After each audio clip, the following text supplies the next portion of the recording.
નમસ્કાર, good morning Gujarat સાથે હું છું ધ્રુવિશા. આપની સાથે સમાચારોની શરૂઆત કરીએ. મોરબીના ધારાસભ્ય કાંતિ અમૃતિયા આજે શક્તિ પ્રદર્શન કરશે.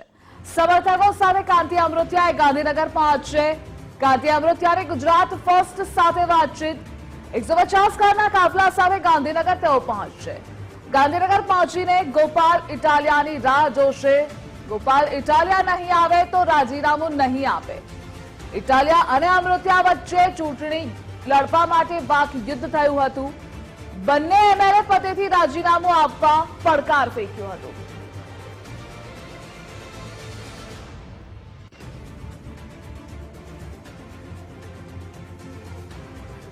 યોગ બગાડે રોગ. સવારના પોરમાં કાંતિભાઈના ઘરે પહોંચ્યા અને યોગ કરતા જોવા મળ્યા. આપણે સીધા જ તેમની સાથે વાત કરશું, કારણ કે આજનો દિવસ તેમની પરીક્ષાનો પણ છે, કારણ કે તેમણે તૈયારીઓ તમામ કરી લીધી છે. સાથે તેમના સમર્થકો પણ તેમને સપોર્ટ કરવા એકત્ર થવાના છે. સીધા કાંતિભાઈ સાથે વાત કરશું. કાંતિભાઈ, પહેલા તો આ નિત્યક્રમ છે યોગનું કે શું એ જાણવું? હું સંઘનો સ્વયંસેવક છું. મારા 63 વર્ષ થયા. દરરોજ સવારે 1 કલાક, સાંજે અડધી કલાક યોગા, હાલવાનું, માઇન્ડ સ્ટ્રોક કરવાનું. કારણ કે મારો સ્વભાવ હોય લડવાનો. તો પહેલાં મારે સ્ટ્રોક થવું જોઈએ ને, તો મારો કાયમનો આ યોગાનો હાલવાનો કાર્યક્રમ છે. શરીર કંઈક મજબૂત હશે તો પછી લડત થઈ શકશે. મારું શરીર તો મજબૂત છે, માઇન્ડ મજબૂત છે. જ્યારે આજથી વર્ષો પહેલાં હું જેતપુર ભણતો ત્યારે સમગ્ર મોરબી જિલ્લામાં ચોકી રાખતા. એ ચોકી વીઘે પૈસા દેવા પડતા. ત્યારે પણ ચોકી બંધ કરવામાં અમે 10-12 જણા હતા. ત્યારે પણ અમારા ઉપર 300 હાથ થઈ હતી, ખોટી કરી હતી. અમે ચોકી નો ડાઉટ ચોકી બંધ કરાવી, 300 હાથ. કોરોનામાં જે માળિયાના જે અમારા આગેવાન છે, એના જે બેન હતા, એના હસમત માંદા હતા. એને સારવાર કરાવી માળિયામાં. કોરોનામાં બહુ કામ કર્યું. હું કોરોનામાં 50 જણા નહીં આ રોગના હિસાબે. તો એ બેને એમ કીધું, તે દીએ તમે સાચા હતા, અમારા ઉપર ખોટું, મારા ઉપર ખોટું ફાયરિંગ કરી અને તમારા 300 હાથ કરી હતી. એટલે એ 38 વર્ષે એ પણ સાબિત થયેલું. હું કાયમી માટે સાચો. અને મોરબીની પ્રજાનો મને બહુ પ્રેમ મળ્યો છે. સરકારમાં પાર્ટીનો પ્રેમ મળ્યો છે. કારણ કે મારો સ્વભાવ છે, સત્તાને હું મહત્ત્વ નથી આપતો. નોર્મલ રહું, નોર્મલ કામ કરું. હું પરમદે જ વાત કરું. આમ નીકળો તો રોડ ઉપર એક દારૂ પીને આમ શર્ટ કાઢીને આમ કરતો હતો, તો હું જ ઊભો રહ્યો. ઊભો રહીને શર્ટ પહેરાવ્યો, તરત પોલીસને ફોન કર્યો, અહીંયા નહીં હલાવ્યો વાકો. આ મારો સ્વભાવ છે. એટલે એમાં કાંઈ યોગા, માઇન્ડ ક્લીન, કરપ્શન ન કરવું, ભગવાને ખૂબ આપ્યું છે એમાંથી વાપરવું.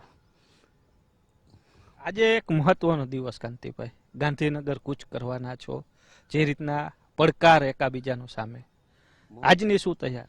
હું કાંઈ તૈયારી નથી કરતો. મને ભગવાન ઉજાડે એ મારા સમર્થકો તૈયાર કરે. શું આજનું કેટલા વાગ્યા અહીંથી તમે પ્રસ્થાન કરવાના છો? કેટલા લોકો સાથે રહેવાના છે? અને રાજીનામાની જે વાત આવે છે તેમાં શું આખું જે વચન ગોપાલ આપશે તો જ આપવાના છો કે બંને સાથે આપવાની વાત?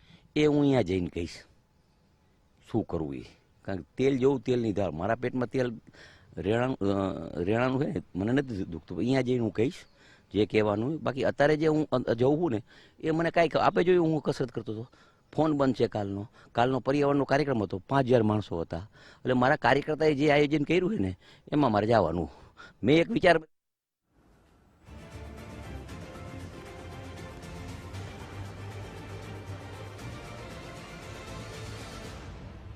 તો ગુજરાત ફર્સ્ટ સાથે કાંતિ અમૃતિયા વાતચીત કરી રહ્યા છે. તેઓની રણનીતિ શું રહેશે તેને લઈને પણ તેઓએ જણાવ્યું હતું.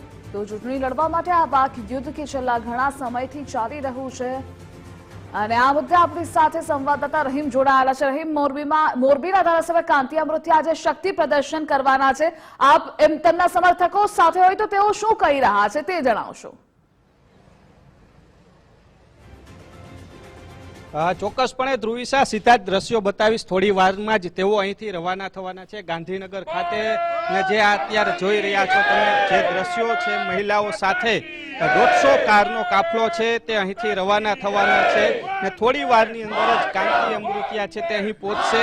સર્કિટ હાઉસ ખાતેથી તે એકત્ર થઈ અને અહીંથી રવાના થવાના છે. જે આગેવાનો છે તેઓની સાથે જ વાત કરીશું, તેઓનું શું કહેવું છે. શું કહેશો? કાંતિ અમૃતિયા ગાંધીનગર જઈ રહ્યા છે ને કારના કાફલા સાથે તમામ લોકો સાથે.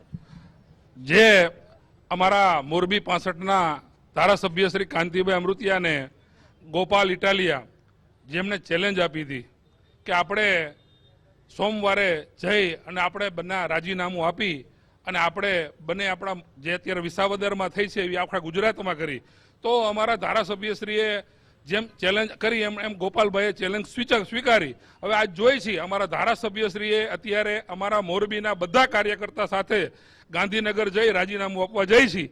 હવે ગોપાલભાઈ જે એક સુરા અને એક બાપા અને જે બોલવાના બહુ સારા વક્તા છે અને એ બહુ સારા વક્તાએ જે જાહેરમાં એવું કીધું છે કે આપણે લડી લઈને આપણે જોવું છે, તો અમે મોરબીની પ્રજા અને મોરબીના કાર્યકર્તાઓ પણ લડી લેવા માટે આતુર છીએ કે આવો વિસાવદર કરવી તો મોરબી તૈયાર છે. એના માટે અમે બધા કાર્યકર્તાના કાફલા સાથે કાંતિભાઈનું રાજીનામું દેવા માટે અમે જાય છીએ અને ત્યાં પણ અમને ભરોસો છે કે ભાઈ ગોપાલભાઈ ઇટાલિયા જે બોલ્યા અને જે એક બાપા અને એકને જેવી અભદ્ર ભાષામાં જે ગુજરાતના મુખ્યમંત્રી હોય કે આપણા વડાપ્રધાન હોય ગમે તેવી બોભાટ વાતો કરતા હોય છે અને જે વાતાવરણ બગાડવાનો પ્રયત્ન કરતા હોય છે, એના માટે અમારી આખી મોરબીની આખી ટીમ જઈ રહી છે. શું કહેશો? આપનું શું કહેવું? અમે બધા કાનાભાઈની સાથે છીએ. કાનાભાઈ તુમ આગે બઢો, હમ તુમારે સાથ હૈ. અમે ત્યાં સુધી કહીએ ગુજરાતના સર્વશ્રેષ્ઠ 5 ધારાસભ્યો છે ને એ પૈકીના અમારા કાનાભાઈ છે. આ માટે એમને એવોર્ડ પણ મળી ચૂક્યો છે, એ પણ આપને ખ્યાલ હશે. કાનાભાઈ તુમ આગે બઢો, હમ તુમારે સાથ હૈ. તો જે રીતના કાંતિભાઈની સાથેની વાતો કરી રહ્યા છે, શું કહો છો? તમે તો કાંતિભાઈ સાથે છેલ્લા ઘણા સમયથી કામ કરી રહ્યા છો. જે રીતના ચેલેન્જની વાત આવે છે, શું કેવું છે? જે ગોપાલભાઈ ઇટાલીએ ચેલેન્જ મારી છે આખા ગુજરાતમાં જે એ વાતાવરણ બગાડે, તો એને ખબર નથી કે અત્યારે એ કેના એને મોરો કરી રહ્યા છે. કાંતિભાઈ અમૃતિયાની કામગીરી જેવી છે આ વિસ્તારમાં. કાંતિભાઈ 30 વર્ષથી અહીંયા ધારાસભ્ય છે અને ગોપાલ ઇટાલિયા હકીકત હવે જ ભરાઈ ગયો છે. જો એનામાં તાકાત હોય તો આજ રાજીનામું આપે, પછી અહીંયા આપણે જોઈ લઈ કે કાંતિભાઈ અમૃતિયા શું ચીજ છે, મોરબી માળિયા વિસ્તાર શું ચીજ છે. અમે બધા થનગડાટથી કાંતિભાઈ અમૃતિયા સાથે જઈ આજ તમે જોઈ રહ્યા છો આ 200 ગાડીનો કાફલો અત્યારે કાંતિભાઈ ભેગા સમર્થનમાં. હજી કાંતિભાઈ અહીંયા છે નહીં, પણ કાર્યકરને કેટલો ઉદ્યમ છે જુઓ. નકર રાજીનામું લેવા જવાની વાત છે. પણ ગોપાલ ઇટાલિયાની જે ચેલેન્જ છે એ જો અસલ એને ચેલેન્જ મારી હોય કે મોરે મોરો અને હું સુરા ફરે નહીં બોલ્યા, તો આજ ગોપાલ ઇટાલિયા રાજીનામું આપે અને અહીં લડવા આવી જાય. તો જે રીતના ફરે નહીં બોલવાની તે વાત છે તે કરવામાં આવી રહી છે, શું લાગે છે આવશે ગોપાલભાઈ રાજીનામું આપવા? હવે તો અમારા મોરબી માળિયાના કાર્યકર્તાની આ ચેલેન્જ સ્વીકારી લેવા માટે તૈયાર છે કે કાંતિભાઈ અમૃતિયા શું ચીજ છે, પ્રજા માટેનો શું માણસ છે, એ એને અમે બતાવી દેશે. મોરબી માળિયા વિધાનસભામાં જેને 62,000 મતે જીતેલા છે, કોરોનામાં કામ કરેલે, આપત્તિ વિપત્તિ દુઃખ ગમે ત્યારે કાંતિભાઈ અમૃતિયા મોરબી માળિયાનો એક પ્રજાના કામ કરનાર એને દેખાડી દેશે કે આવો ઇટાલિયા ભાઈ મોરબી માળિયા લડી અને પછી ખબર પડશે કે કેમ કેટલી વી હો થાય. શું કેવું આપ?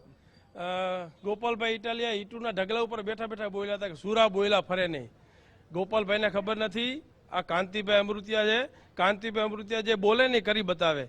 30 વર્ષની વિકાસની રાજનીતિ હોય કે પછી જે કોઈ ચેલેન્જની વાત હોય, કાંતિભાઈ એકવાર જે ચેલેન્જ ઉપાડે, જે બોલે એ કરી બતાવે. કાંતિભાઈની અત્યાર લગીની ફિતર જ એ છે, જે કાંતિભાઈ જે બોલ્યા છે એ કરી બતાવ્યું છે. તો જે રીતના કાંતિભાઈ જે તેના સમર્થકો છે તે અત્યારે એકત્ર થયા છે, આ દ્રશ્યો જોઈ શકાય છે. મહિલાઓ છે તેની સાથે વાત કરશું. બેન, શું કેવું છે આપનું? આજે ગોપાલભાઈ ઇટાલિયાએ જે ચેલેન્જ સામી આપી છે, તો કાનાભાઈ તો એની ચેલેન્જ સ્વીકારે જ છે, પરંતુ અમે કાર્યકર જે છે મોરબીની પ્રજા અને કાર્યકર બધા એ ચેલેન્જ સ્વીકારે છે અને એટલા માટે જ આજે બધા સાથે છીએ અને એ ચેલેન્જ પૂરી કરવા માટે જ જઈ રહ્યા છીએ. તો જે રીતના એકાબીજા સામે જે ચેલેન્જ જે આપવામાં આવી હતી તેને લઈને આ ચેલેન્જ આપવા માટે થઈને અત્યારે અહીંથી જે ગાંધીનગર જવા માટે રવાના થઈ રહ્યા છે. સૌથી મોટો સવાલ છે, મોરબીથી ગાડીનો કાફલો ગાંધીનગર જઈ રહ્યો છે, પરંતુ ગોપાલ ઇટાલિયા સામે એક પ્રશ્નાર્થ ઊભો થઈ રહ્યો છે કારણ કે ઈસુદાન ગઢવીએ જે રીતના કહ્યું છે કે તે રાજીનામું નહીં આપે, પરંતુ કાંતિ અમૃતિયા ગાંધીનગર પહોંચશે અને 30 મિનિટ સુધી ગોપાલ ઇટાલિયાની રાહ પણ જોશે. જોવાનું એ છે કે ખરા અર્થની આ જંગની અંદર કોણ બાજી મારવાનું છે. બપોરના 12 થી સવા 12 વાગ્યાની વચ્ચે ખબર પડશે, કારણ કે જે રીતના રાજીનામાની ચેલેન્જ આવી હતી, વિધાનસભા લડવાની વાત હતી, તે આજે સ્પષ્ટ થશે કે કોણ મોરે મોરો આવી રહ્યું છે. જી રહીમ, જોડાવા બદલ આભાર આપનો.